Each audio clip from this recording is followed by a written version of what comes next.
Next जो है संयुक्त फलन के अंदर अब मैं आपको 3 पर में पढ़ाऊंगा। 3 पर में कौन सी है? प्रतिलोम फलन के गुणधर्म पर आधारित। जो प्रतिलोम फलन है उसके गुणधर्म पर आधारित 3 पर में है। वो तीनों के तीनों में एक एक करके पढ़ाता जाऊंगा। ये थोड़ी सी डिफिकल्ट पड़ती हैं, समझ में बच्चे कहते हैं सर समझ में कम आई। रियलिटी है, आप ध्यान से सुनना मेरी वीडियो को। कई बार क्या होगा कि आप वीडियो सुनोगे भी और कोई पॉइंट कम समझ में आएगा, तो इसका मतलब ये नहीं कि आप आगे सुनना बंद कर दें। आप लगातार वीडियो देखें, उनमें निश्चित रूप से आपको एक आध बातें जो थोड़ी कम समझ में आएगी, तो वहां पर आप 2-3 बार वीडियो देखें और नेक्स्ट वीडियो आप देखते रहें। ठीक है, काफ़ी बातें आपको अच्छी लगेंगी और काफ़ी बातें आपको समझ में भी आ जाएंगी।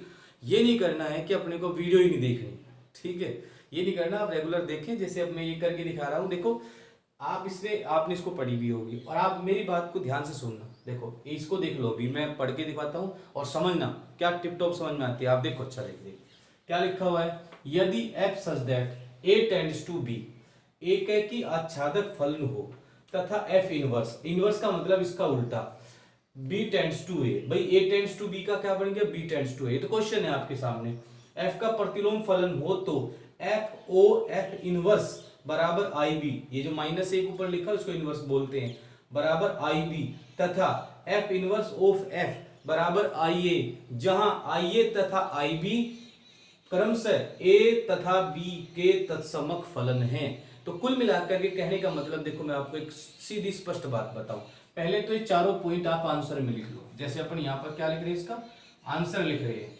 सबसे पहले तो आप ये पॉइंट लिखो यहां से देख करके, A F such that a tends to b, एक बात। दूसरी ये वाली लिखो कोमा लगा करके, f इनवर्स, ध्यान से सुनना, कुछ भी नहीं है, आपको वैसे ही समझ में आ जाएगी, b टेंड्स टू a। तीसरी बात ये वाली लिखो, F O F inverse is equal to क्या है? I B. ये अपने को सिद्ध करना है, ठीक है। और F inverse O F is equal to I A, ये क्या करना है अपने को? सिद्ध करना है, सिद्ध करना है। ये यहां पर मैंने लिख दिया। अच्छा, एक बात का और ध्यान रखेंगे, इसके अंदर जैसे अपने सच दैट लिखा है तो इसमें भी सच दैट लिखें। एक मैं छोटी सी बात बता दूं, आई ए का जो सच दैट होता है वो होता है ए टेंड्स टू ए, क्योंकि तत्समक है, उसके अंदर ही बिलोंग करता है। जो भी आपको यहाँ दिया है उसी को यहाँ दोनों जगह लिखना है। आई बी में क्या लिखेंगे आप? B tends to B. पहले तो देख लो, ये तो आपने यहीं से देख देख के लिखा है। अब देखिए इसका सच दैट लिखते हैं, किसका? F O F inverse such that. मैंने आपको ये बात कई बार बता चुका हूं कि हमेशा एफ इनवर्स का पहला और उससे जो पीछे लिखा उसका दूसरा, ये उठाओ। हर एक में ऐसे ही करना है। कोई सा भी सच दैट लिखना हो, आप जब आप संयुक्त फलन करते हैं कोई सा भी सच दैट लिखना हो तो इसका हमेशा पहला। तो एफ इनवर्स का पहला कौन सा होगा? देखो एफ इनवर्स, ये रहा इनवर्स, इसका पहला कौन सा है? बी, ये लिख दिया मैंने बी। टेंड्स टू एफ का दूसरा, एफ का दूसरा क्या है? बी, तो बी टेंड्स टू बी आ जाएगा। अब यहां पर आ जाओ आप, F inverse O F such that F का पहला, इसका पहला क्या है? ए, इनवर्स का दूसरा, इनवर्स का दूसरा क्या है? ए टेंड्स टू ए। तो पहले तो आपको ये यहीं से देख देख करके आप बताओ कौन सा फॉर्मूला लगाया। अरे सारा खेल यहीं से सवाल को देख देख के करना है। देखो ये लिखा मैंने, F of F inverse, inverse का पहला एफ का दूसरा, एफ का पहला इनवर्स का दूसरा, तो ऐसे आ जाएगा। आगे भी रही बात इनको सिद्ध करने की, ये तो बड़े इजी है। देखो कैसे है, यहाँ पर आई बी लिखा हुआ है तो आई बी नहीं आएगा, स्मॉल बी आएगा। आई ए नहीं आएगा, स्मॉल ए आएगा। कैसे आएगा? क्योंकि आप वो मान करके चलोगे। हम मान लेते हैं कि माना ए एलिमेंट तो है ए का और बी एलिमेंट है बी का। आपने दो चीजें मान ली, ए एलिमेंट ए का इसमें से है या यहां से है, ठीक है। अब जरा आप ना एक बात सुन लो, F of A is equal to होता है बी। अब यदि आप एफ को उधर ले जाते हैं तो आप इसको ऐसे भी लिख सकते हैं, एफ इनवर्स बी बराबर ए।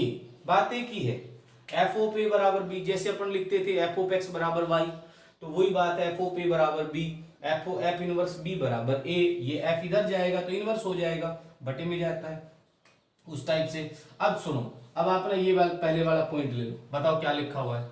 एफ ऑफ एफ इनवर्स, ठीक है। अब ये नहीं कि बराबर आई बी, बराबर आई बी, बराबर आई बी लाएंगे। अब देखो जैसे आपने एफ ऑफ एफ इनवर्स लिया, इनवर्स के आगे आपको क्या लेना पड़ेगा? इनवर्स के आगे तो बी है तो यहाँ बी लेंगे आप, तो यहाँ कोष्टक आ जाएगा ऐसे करके ए यू, जैसे ओ है वो हटा करके यहाँ पर क्या लगा देंगे आप? ब्रैकेट लगा देंगे, एफ इनवर्स बी। अब एफ इनवर्स बी किसके बराबर है? ए के, तो ये हो जाएगा एफ ओ पे, और एफ ओ पे बराबर क्या है? बी के, तो एफ ओ पे बराबर लिख देंगे आप बी। और मैं आपको बता दूं बी एलिमेंट बी का है, तो बी एलिमेंट बी का है, तो इस बी को ही अपन क्या लिख देंगे, आई बी। और साथ के साथ ऐसे करके फॉर ऑल हमने लिखा, क्यों, क्योंकि बी एलिमेंट बी का है, इसलिए हम जैसे यहाँ उसमें देखो दूसरे वाले में आएगा ए स्मॉल ए, तो ए को ही अपन क्या लिखेंगे, आई ए, बी को अपन क्या लिखेंगे, आई बी। अब देखो दूसरे वाला ले लो आप, क्या लिखा हुआ है, एफ इनवर्स ओ एफ। अब यहाँ एफ है तो यहाँ पर क्या आ जाएगा, ए आएगा। इनवर्स में तो देखो इनवर्स में बी आता है, एफ में ए आ जाएगा। ए आने के बाद क्या लिखना है, ए एफ इनवर्स, कोष्टक बनाएंगे एफ ओ पे। अब एफ ओ पे किसके इक्वल में है, F O P equal to क्या है, बी, तो यहाँ हो गया एफ इनवर्स बी। अब एफ इनवर्स बी किसके बराबर है, ए के, और ए किसके बराबर होता है, आई ए के। और फोर ऑल करके, ये फोर ऑल का चिन्ह है, एलिमेंट किसका हो जाएगा, ए का हो जाएगा। ठीक, इति सिद्धम, ये सिद्ध, एक मिनट, फोर ऑल एक मिनट, फोर ऑल ये हो जाएगा ए एलिमेंट ए, ए एलिमेंट ए।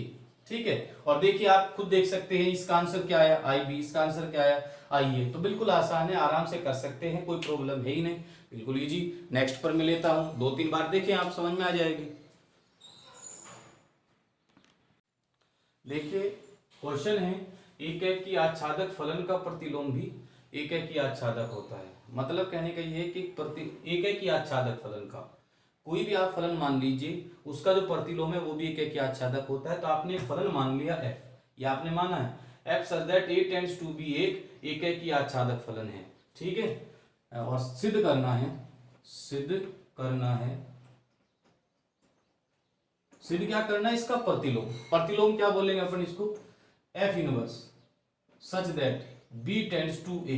भाई जब आप इनवर्स करोगे तो बदल जाएंगे, एफ इनवर्स भी एक एक ही आच्छादक होगा, एक एक ही आच्छादक होगा। ये अपने को ये बात सिद्ध करके दिखानी है, आच्छादक होगा। अच्छा एक मिनट पहले मैं स्पष्ट कर दूं, जैसे मैं ये बात आपको वैसे बता रहा हूं, यदि F of X equal to 2x लिखा हुआ हो तो आप कैसे करते थे इसको, एक है कि आप x की जगह क्या लिखते थे, x1, तो इधर क्या आता था 2x1, फिर x की जगह क्या लिखते थे x2, इधर क्या आता था 2x2, फिर क्या करते थे, दोनों को इक्वल लिखते थे। इक्वल लिखने के बाद 2x1 बराबर क्या आता था 2x2, 2 से 2 कट गया, x1 बराबर x2। तो जो संख्या आप मान के चल रहे हैं x1 x2 वो इक्वल आनी चाहिए, वो इक्वल आ गई तो फलन कैसा हो जाता है, एक एक ही हो जाता है। इससे पहले वीडियो में मैंने आपको बताया है, ठीक है, कि फलन एक एक ही कब होगा, जब आप दो संख्याएं मानते हैं, उनको फंक्शन के अंदर रखते हैं और वे संख्याएं आपस में इक्वल आ जाएं। ऐसा होने पर फलन कैसा हो जाता है, एक है कि सेम टू सेम यही कंडीशन अपन यहां पर लागू करते हैं। तो यहां सबसे पहली हेडिंग अपन होती है हमारी एक है की। एक है की के लिए हम दो संख्याएं मानते हैं a1, a2। एलिमेंट किसकी है, a1 a2 a की है। एक और मान लेते हैं तथा b1, b2 एलिमेंट किसकी हो जाएगी, b की। अब देखिए मैं आपको एक बात बताऊं, चूंकि फलन हमारा f तो एक है कि आच्छादक है, हमें सिद्ध करना है कि जो इसका प्रतिलोम इनवर्स है वो भी एक है कि आच्छादक है। तो इसके लिए हम क्या करते हैं, जैसे एक बात बताओ, f ऑफ a1 बराबर क्या हो जाएगा b1 के, a1 b1 के इक्वल है, और f ऑफ a2 किसके इक्वल आ जाएगा, b2 के।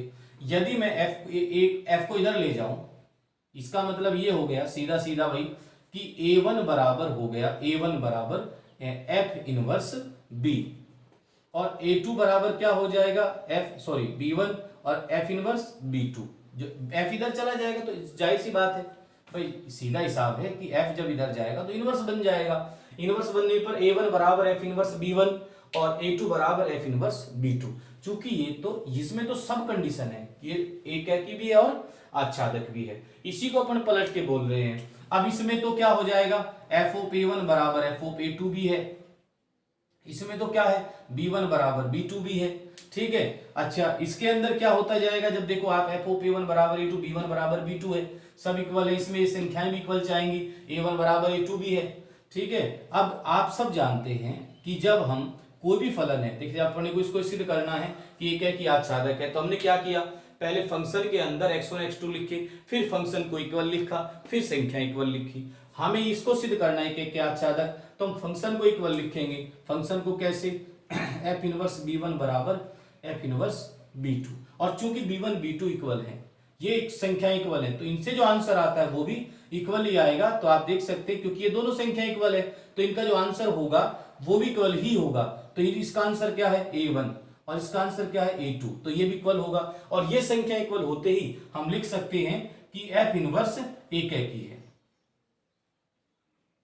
ठीक है, अच्छा साथ के साथ ये भी लिख देंगे यहां ब्रैकेट के अंदर कि जो एफ इनवर्स है वो एफ का प्रतिलोम है, और यहां भी लिख देंगे एफ इनवर्स एफ का प्रतिलोम है। अच्छा वो मैं आगे से हटा देता हूं, ठीक है, ये यहां से इसको हटा देता हूं। एफ इनवर्स एफ का प्रतिलोम है। अच्छा अब देखो एफ इनवर्स एक है कि हो गया। अब नंबर किसका आता है? आच्छादक का। आच्छादक तो छोटी सी बात है, अपन इधर भी लिख सकते हैं आच्छादक। आच्छादक के लिए आपको एक काम करना पड़ेगा, इस बार A1 A2 नहीं मानने, सीधा सीधा मान लेना है ए एलिमेंट ए है तथा बी एलिमेंट बी है। आप सब जानते हैं F O P equal to क्या हो जाएगा? F O P equal to B. अच्छा एफ इधर जाते ए इक्वल टू क्या हो जाएगा? F inverse B. तो F O P equal to B, F O P equal to B, इसका मतलब है एफ आच्छादक है। एफ इनवर्स बी बराबर ए, तो प्रत्येक तत्व का प्रतिबिंब प्राप्त हो रहा है, तो इसीलिए देखो एफ आच्छादक है, इसलिए यहां पर देखो आप एफ इनवर्स बी बराबर है, एफ ए बराबर बी होते ही एफ आच्छादक हो जाता है, तो इसमें भी ये कंडीशन हो जाएगी एफ इनवर्स बी बराबर है, इसलिए एफ इनवर्स भी आच्छादक है। या फिर आप एक लाइन लिख सकते हैं कि सहप्रांत के, ये लाइन लिख सकते हैं सहप्रांत के, इस लाइन को रट लो, कुछ भी समझ में नहीं आया आच्छादक के अंदर तो ये लाइन लिख देना। सहप्रांत के प्रत्येक अवयव का पूर्व प्रतिबिंब प्रांत में उपस्थित है। सहप्रांत के प्रत्येक अवयव का पूर्व प्रतिबिंब प्रांत में उपस्थित है, इसलिए फलन आच्छादक है। बहुत आसान है, आराम से कर सकते हैं। ठीक है, अब मैं भी आपको नेक्स्ट जो इससे अगले वाली प्रमेय है, ये हमारी है 1.6। मैं आपको 1.7 वो ही चाहिए, वो आपको फटाक समझ में आ जाएगी। ये थोड़ी सी डिफिकल्ट है, आप इसे 2-3 बार देखें, आपको ध्यान पड़ जाएगा। ठीक है, अभी नेक्स्ट बताता हूं। देखिए अब की बात जो है ये अपनी 1.7 है प्रमेय। 1.7 लिखा हुआ क्या है, ध्यान से देखेंगे आप। यदि फलन f तथा g दो ऐसे एकैकी आच्छादक फलन है, तो आप यहां पर लिख करके चलोगे कि माना f such that, आप अपने मन से लिख सकते हो a tends to b, ये अलग अलग है एकैकी आच्छादक फलन, प्रतिलोम नहीं है, अलग अलग है। तो g such that, अब b से शुरू करेंगे अपन, b tends to c, ऐसे एकैकी आच्छादक फलन है कि संयुक्त फलन GOF, इसने लिखा ना GOF, तो GOF फिर वही बात सच दैट। अब सच दैट में क्या, f का पहला क्या है a, और g का दूसरा क्या है c, a tends to c। GOF परिभाषित हो तो GOF का प्रतिलोम फलन विद्यमान होगा तथा GOF inverse is equal to f inverse O g inverse. ये वाली बात लिखने के बाद आपको लिखना है कि सिद्ध करना है।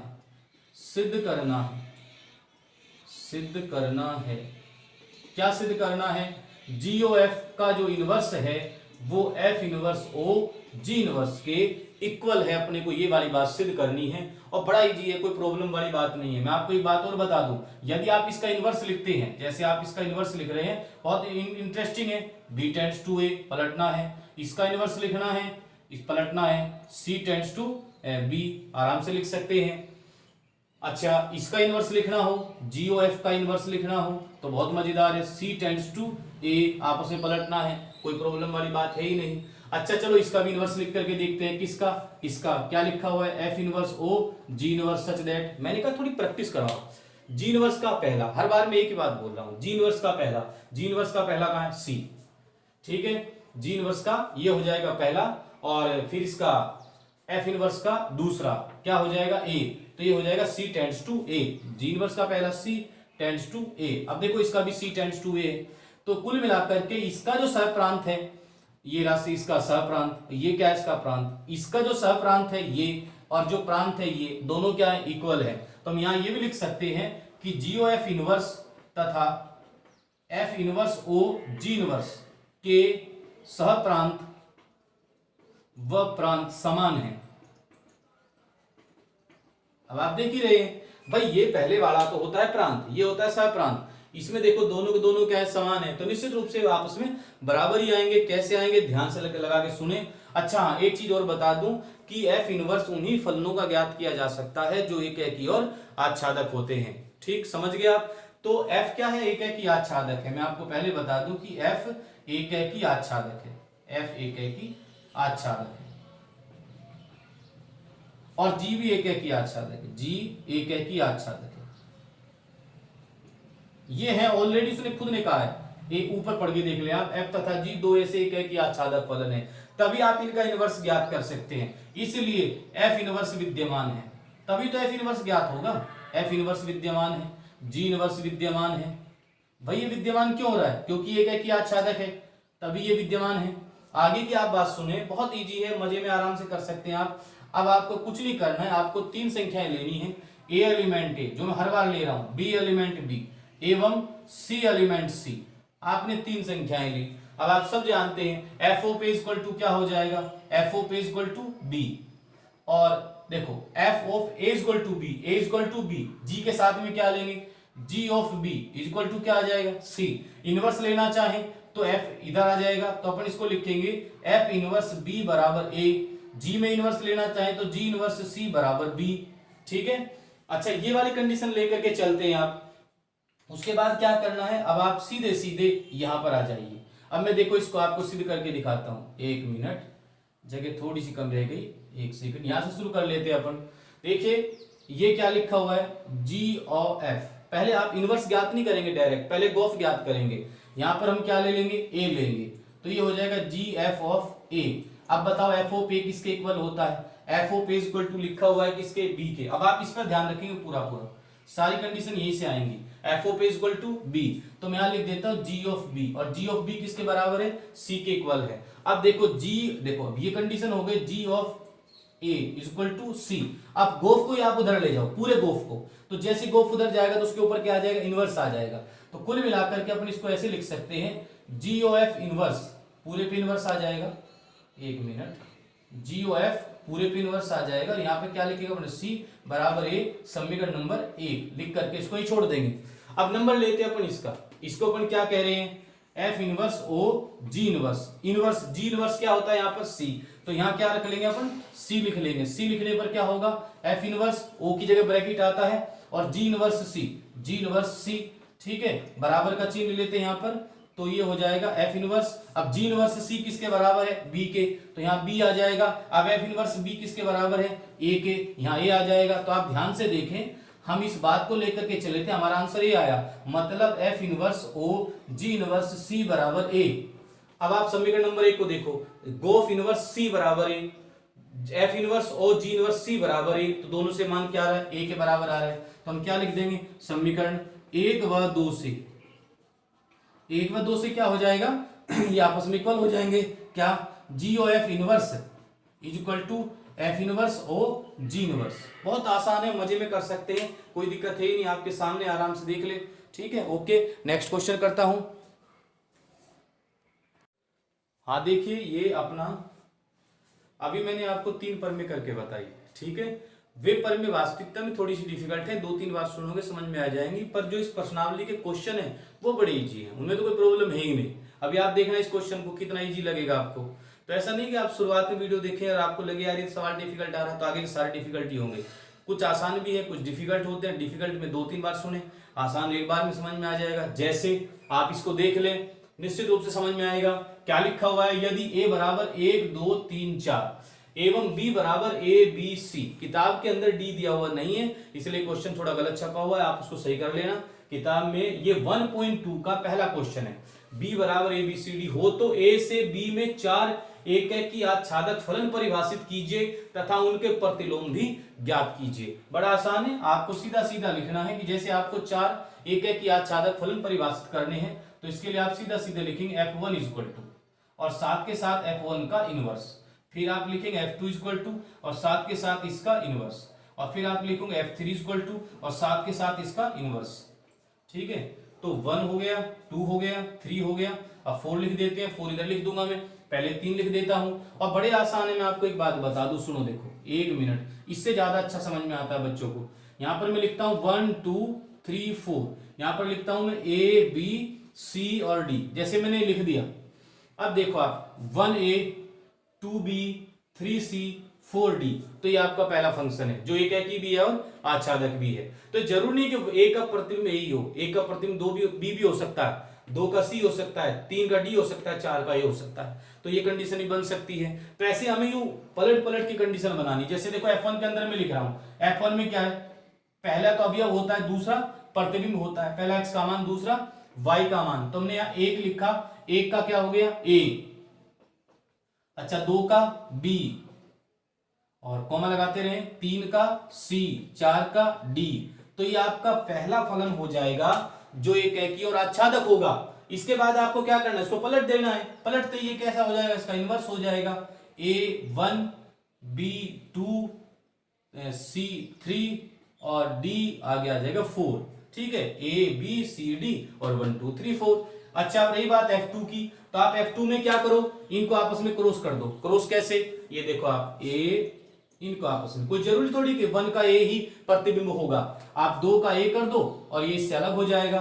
तो यहां पर हम क्या लिखेंगे F2 के अंदर, F2 के अंदर अपन लिख देंगे 1b और 2a। ठीक है, और आगे क्या, वही 3c और आगे क्या 4d। ठीक है, अब इनको पलट दो, पलटते क्या हो जाएगा, इनको b1 और a2 और c3 और d4 ऐसे पलट देंगे। अच्छा अब मैं अभी क्या कह रहा था आप लोगों को, ऐसे आप बढ़ाते जाओ। अभी क्या करना है, इनको आप ऐसा करो, इनको आपस में बदल लो, इन दोनों को। मतलब कहने का ये है, F3 के अंदर आप 1a रख ले, सेम टू सेम ही रख ले, ऊपर वाले के जैसा ही। आगे क्या है, 2 का c कर दें, 2 के साथ में c कर दें और 3 के साथ में b कर दें, 4 के साथ में तो d आ ही जाएगा। आगे तो इनको पहले पलटना है, वो तो आप पलट ही लोगे। ठीक है, आगे इनको पलट लेना है, a पहले 1 बाद में, c पहले 2 बाद में, b पहले 3 बाद में, 4 पहले और ये d पहले और 4 बाद में। अब नंबर आता है F4 का और F4 इनवर्स का, उसमें भी कोई सी प्रॉब्लम है नहीं। आप ऐसा करो, इनको कर लो आपस में चेंज, इनको सेम लिख लो। सेम कैसे, जैसे हमने लिख दिया 1a 2b, आगे देखो 3 का क्या, 3 के साथ में क्या ले लिया d और 4 के साथ में क्या ले लिया अपन ने, c ले लिया। ठीक है, अब बस अब इसका इनवर्स ज्ञात करना हो तो इनवर्स ज्ञात करने के लिए आपको a को पहले लिखना है, a को बाद में लिखना है। बड़े आसान सवाल है, इसमें से कोई प्रॉब्लम है ही नहीं। पहले तो सीधा सीधा लिख दो, फिर एक को आपस में चेंज कर लो, जैसे यहाँ 1b कर दिया, 2a कर दिया, फिर इनको पलटना है। बड़ा आसान सवाल है। देखो मैंने इसको आच्छादक फलन है, परिभाषित है और इसके प्रतिलोम ज्ञात कीजिए। तो मैंने आपको इसको, ये तो फलन हो गया एकाकी आच्छादक, ये इसका प्रतिलोम हो गया, ये फलन हो गया, इसका प्रतिलोम हो गया, फलन प्रतिलोम, प्रतिलोम मतलब इनवर्स। ठीक, नेक्स्ट क्वेश्चन बताता हूं अभी करके मैं। देखिए नेक्स्ट क्वेश्चन जो हमारा है वो चौथा क्वेश्चन है, ये चौथा। इससे पहले मैंने एक सवाल कर ही दिया है, एक सवाल मैंने पिछले वाली वीडियो में करके बताया था, F इनवर्स 24 F इनवर्स -5 का मान ज्ञात कीजिए। और बीच का जो एक क्वेश्चन है बिल्कुल इजी है, मैं चौथा क्वेश्चन करके बता रहा हूँ। क्वेश्चन मैंने कंप्लीट लिख दिया है। क्वेश्चन क्या है, a बराबर है 1 2 3 4, b बराबर है 3 5 7 9, c बराबर है 7 23 47 79 और f such that a tends to b, fx बराबर 2x + 1, g such that b tends to c, gx = x² - 2। तो GOF इनवर्स और F इनवर्स और G इनवर्स को कर्मित युग्मों के रूप में लिखिए। कर्मित युग्मों के रूप में लिखना है, कुछ नहीं करना है, बिल्कुल इजी है। पहले तो आप इस क्वेश्चन के अंदर जो जो पॉइंट लिखे हुए सारे के सारे यहाँ लिख लो, ये कोई दिमाग लगाने वाली बात नहीं। A का मान मैंने यहाँ लिख दिया, B यहाँ लिख दिया, C यहाँ लिख दिया, ये सच दैट यहाँ, fx यहाँ, G सच दैट यहाँ, gx यहाँ, ये सब लिख दिया। अब ये कहता है कि GOF इनवर्स तथा F इनवर्स और G इनवर्स को कर्मित युग्मों के रूप में लिखिए। तो आपको सबसे पहले GOF इनवर्स ज्ञात करना है। और आप वैसे भी जानते भी हैं कि जो GOF इनवर्स होता है वो F inverse O G inverse, F inverse O G inverse के इक्वल भी होता है। तो हम यदि इसका मान ज्ञात कर लेते हैं तो ये दोनों के दोनों आपस में इक्वल आ जाएंगे। बहुत आसान है। देखो अब कैसे करेंगे, जैसे GOF लिख रहे हैं, पहले इसका सच दैट लिखेंगे। 50 बार बता चुका हूं, सच दैट के लिए F का पहला क्या होता है A, G का दूसरा क्या है, कहां गया G, ये इसका दूसरा क्या है C, तो ये टेंड्स टू C। तो हम जो भी संख्याएं लेंगे A में से लेंगे, जो में मिलेंगी C में से मिलेंगी। अब देखो कुछ भी नहीं करना है, पहले आप गोफ ज्ञात करो। गोफ के लिए आपको यहाँ पर x लगाना है, फिर आप यहाँ G लिखेंगे, फिर F लिखेंगे, फिर यहाँ x लिखेंगे। फिर यहाँ g लिखेंगे fx। अब fx किसके इक्वल है 2x प्लस 1 के, तो यहाँ लिख दिया 2x प्लस 1। अब इस 2x प्लस 1 को किस में लिखना है, g के अंदर लिखना है। कैसे लिखना है, 2x प्लस 1 का होल स्क्वायर माइनस 2। अब इसका होल स्क्वायर क्या हो जाएगा, a square plus b square plus 2ab। आप इन दोनों की गुणा का 2 गुणा करेंगे तो 4x आ जाएगा, आगे माइनस 2। इसको सरल करेंगे तो सरल करने पर क्या आ जाएगा, 4x स्क्वायर प्लस 4x और माइनस 1। ये इसका आंसर हो जाएगा किसका, GOF का। अब आपको कुछ नहीं करना है, x के मान रखने हैं और x के मान कहां से रखे जाएंगे, a में से। ठीक, तो a के क्या मान होते हैं 1 2 3। तो आप सबसे पहले x बराबर क्या लेंगे 1, फिर लेंगे 2, फिर लेंगे 3 और फिर 3 और फिर 4। अब ये मान आपको कहां रखने हैं, इसके अंदर। तो आप इसके अंदर रखोगे ऐसे GOF 1। जैसे 1 रखोगे तो 4 गुना 1 का वर्ग 1 और प्लस 4 गुना 1 माइनस 1। मेरी बात को समझे, बहुत इजी है। आपको गोफ के अंदर जो आपने गोफ का आंसर आया आपका, ये गोफ का आंसर है। ठीक है, लो मैं यहां लिख भी देता हूं GOF और यहां पर लिखा मैंने x बराबर 4x square plus 4x minus 1। तो आपको x की जगह क्या लिखना है, सबसे पहले 1 लिखना है। यहाँ x की जगह 1 लिखोगे तो यहाँ 1 आ जाएगा, यहाँ 1 आ जाएगा। इसको सरल करेंगे तो 4 का वर्ग 1 का वर्ग 1, 4 एकम 4 प्लस 4 माइनस 1। तो कुल मिलाकर के 4 प्लस 4 माइनस 1, तो ये हो जाएगा 4 4 के 8 माइनस 1 बराबर 7। अब हम चेक भी कर लेते हैं 7 सही है गलत है। 7 बिल्कुल सही है, क्योंकि हम मान कहां से रखेंगे, a में से।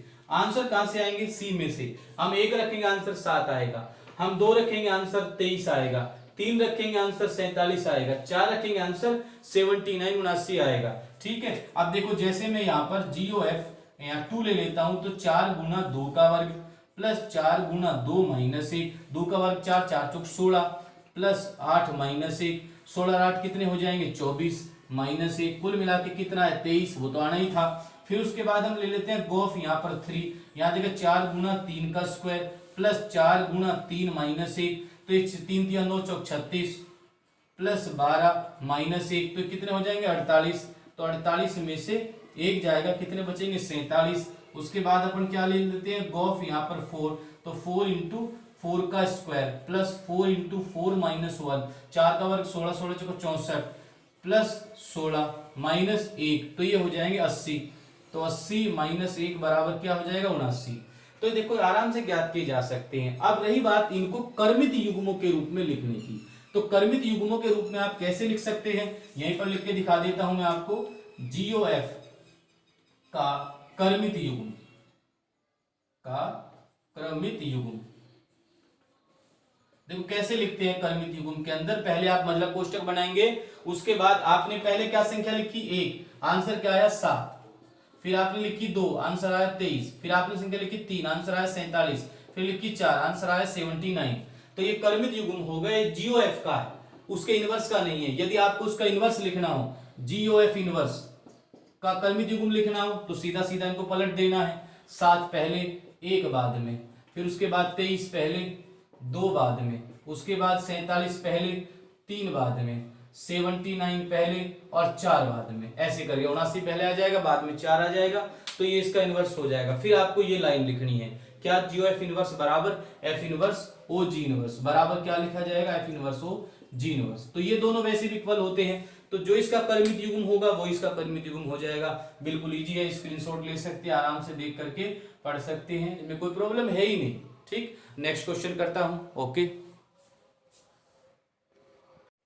हाँ देखिए, अब ये 1.2 के अंदर ये जो क्वेश्चन बचे हुए थे मैं सारे के सारे कर देता हूं। 5वां सवाल है, f such that r tends to r, fx is equal to ax plus b, a not equal to 0 से परिभाषित हो तो सिद्ध कीजिए कि f एक की आच्छादक फलन है।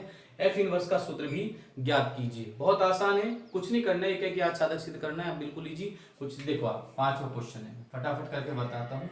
f such that r tends to r, पहले तो ये लाइन लिख लो, फिर क्या लिखूं, fx is equal to क्या, ax plus b, और साथ के साथ में लिख दीजिए a is not equal to 0। पहले तो आपको एक कंडीशन लिख देनी है, लिखने के बाद फिर आपको कुछ नहीं लिखना है, सीधा सीधा हेडिंग लिखनी है एक है की। लिख दिया। मैंने क्या कहा था आपको, कोई भी दो संख्याएं मान के चल लो, आप क्या लिखोगे x1, x2। हर बार ऐसे ही कर रहे हैं। एलिमेंट किसका है, r का। r कौन सा, प्रांत वाला, ये वाला। अब इसके अंदर आप x1 x2 रखते जाओ, क्या लिखेंगे f of x1 equal to क्या हो जाएगा ax1 प्लस b, फिर उसके बाद f ऑफ x2 बराबर क्या हो जाएगा ax2 प्लस b, तो उसके लिए फिर क्या लिखेंगे हम f of x1 equal to f of x2, फिर इन दोनों को इक्वल लिख दो ax1 प्लस b बराबर ax2 प्लस b, b से b कट जाएगा ax1 बराबर ax2, a से a कट जाएगा x1 बराबर x2, बस हो गया सिद्ध। तो है क्या एक एकी के अंदर आपको दो संख्याएं लेनी है, उनको एक एक करके फंक्शन में रखना है, फंक्शन को बराबर रखना है, यदि वे संख्या इक्वल आ जाए तो फलन कैसा हो जाता है एक एकी, इसलिए हम लिख देंगे कि इसलिए फलन एक एकी है। और रही बात आच्छादक की, तो आच्छादक में कुछ नहीं करना है, सबसे पहले आपको लिखना है कि f ऑफ x बराबर y, लिखने के बाद आप उसी फंक्शन को y के बराबर लिखो, तो y बराबर क्या है, ये रहा, ये fxy है, बराबर क्या है ax प्लस b।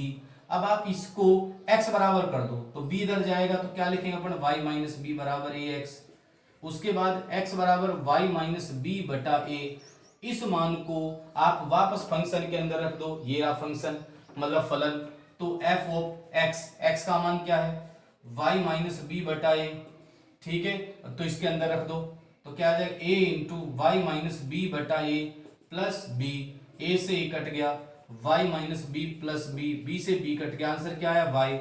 तो जैसे आंसर y आता है तो इसका मतलब ये हो जाता है सीधा सीधा कि सह प्रांत के प्रत्येक अवयव का पूर्व प्रतिबिंब प्रांत में उपस्थित है, इसलिए फलन आच्छादक फलन है, तो हम लिख लेंगे कि इसलिए फलन आच्छादक है।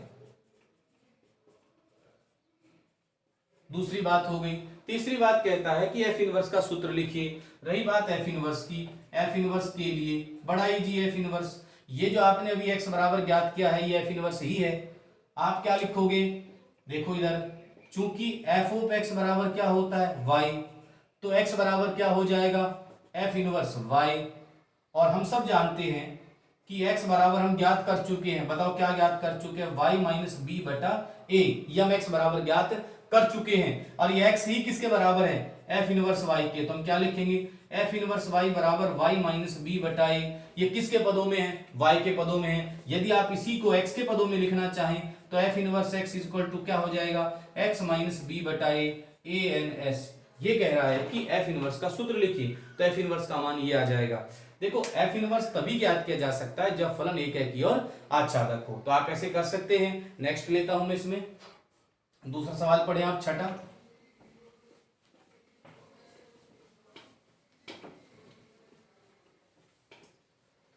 लिखा है कि f सच दैट, पहले तो आप इसको ऐसे कैसे लिख लो यहां से देख करके, f such that r tends to r, ये छठा क्वेश्चन। उसके बाद क्या लिखा fx में क्या लिखा हुआ है कोस x प्लस टू, ये x प्लस टू लिखा हुआ है। हो तो बताइए कि क्या f इनवर्स विद्यमान है। f इनवर्स तभी विद्यमान होगा जब वो एक एकी और आच्छादक होगा, तो मैं एक एकी और आच्छादक सिद्ध करने की कोशिश करूंगा। यदि सिद्ध हो जाता है कि एक एकी भी आच्छादक भी है तो विद्यमान है, और यदि सिद्ध नहीं होता है तो विद्यमान नहीं है। सबसे पहली बात मैं काम करता हूं, r का मतलब होता है वास्तविक संख्याएं, ऐसी संख्याएं जिसके अंदर सब हों, जैसे प्राकृत संख्याएं, वास्तविक पूर्णांक, धनात्मक ऋणात्मक सब संख्याएं, बटे वाली मतलब परिमेय संख्याएं, सब किसके अंदर होती हैं वास्तविक संख्याओं के अंदर होती हैं। तो आप यहां पर ऐसा करते हैं x बराबर 0 लेने पर, तो जैसे ही आप x बराबर 0 लेते हैं तो f ऑफ 0 आ जाता है, तो कोस 0 प्लस 2 बराबर कोस 2।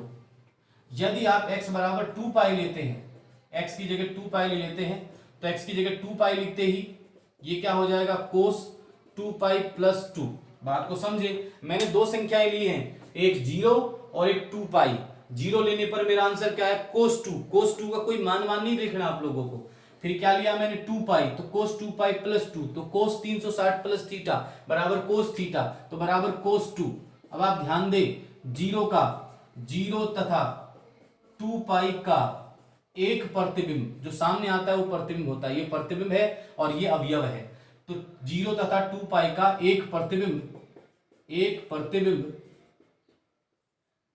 कोस 2 है, एक प्रतिबिंब कोस 2 है, इसलिए फलन एक एकी नहीं है, एक एकी नहीं है, तो फलन एक एकी नहीं है।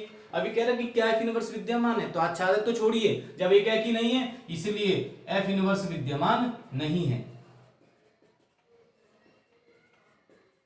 यदि एक ही होता तो मैं आच्छादक चेक करता, और यदि आच्छादक भी होता तो एफ इनवर्स विद्यमान हो जाता, और फिर एफ इनवर्स विद्यमान करने में तो सीधा जो मैंने पहला सवाल किया है, तो जो हम x बराबर करते हैं वही हमारा एफ इनवर्स होता है। ठीक, ऐसे करते हैं। नेक्स्ट क्वेश्चन 7वां, एक बार देख ले आप, जितने बोर्ड साफ कर रहा हूं।